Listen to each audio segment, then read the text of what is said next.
என் கூந்தல் தேவன் தூங்கும் பள்ளி அறையா மலர் சூடும் வயதில் என்னை மறந்து போவதுதான் முறையா?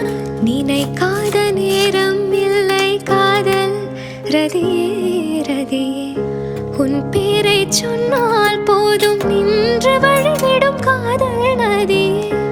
என் சுவாசம் உன் மூச்சில், உன் வார்த்தையின் பேச்சில், 5-6 நூற்றாண்டு வாழ்வோம் என் வாழ்வேவா. மலர்களே மலர்களே, இது என்ன கனவா? மலைகளே மலைகளே, இது என்ன நினைவா?